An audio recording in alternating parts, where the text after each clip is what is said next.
की नई संसद ने दुनिया को हिलाकर रख दिया है और इसी संसद में लगे अखंड भारत के नक्शे ने पड़ोसियों के मन में आग लगा दी है। तभी तो देश की नई संसद को देखकर नेपाल ने ग्रेट नेपाल का नक्शा निकाल दिया है।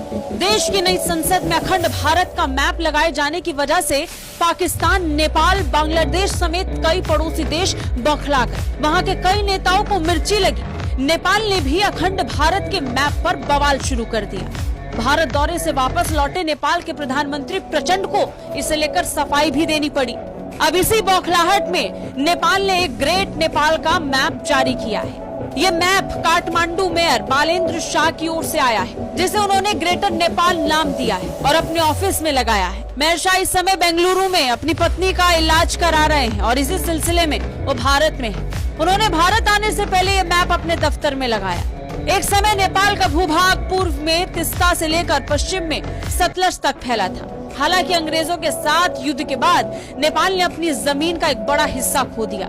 युद्ध के बाद मेची से तिस्ता और महाकाली से सतलुज तक के क्षेत्र को स्थायी रूप से भारत में मिला दिया गया। 4 मार्च 1816 को नेपाल और ईस्ट इंडिया कंपनी के बीच सुगौली संधि पर हस्ताक्षर हुए, जिसने नेपाल के क्षेत्र को मेची महाकाली तक घटा दिया था। मैप में पूर्वी तिस्ता से लेकर पश्चिमी कांगड़ा तक के क्षेत्र को शामिल किया गया है, जो वर्तमान में भारतीय क्षेत्र है। संसद में सबसे बड़ी पार्टी नेपाली कांग्रेस के महासचिव गगन थापा ने इसे लेकर कहा कि ये ग्रेटर नेपाल का नक्शा है और ग्रेटर नेपाल के तौर पर इसे आधिकारिक मान्यता मिलनी चाहिए और प्रकाशित भी होना चाहिए।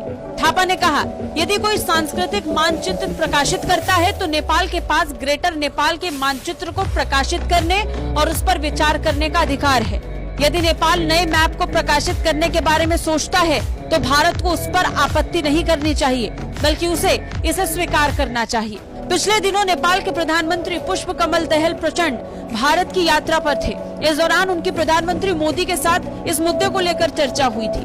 प्रचंड का दावा है कि उन्होंने इस दौरान अखंड भारत के मैप का मुद्दा उठाया था। नेपाल के संसद में बयान देते हुए प्रचंड ने कहा कि उन्होंने इस मुद्दे को उठाया था। उन्होंने कहा कि हमने नए भारतीय मैप का मुद्दा उठाया।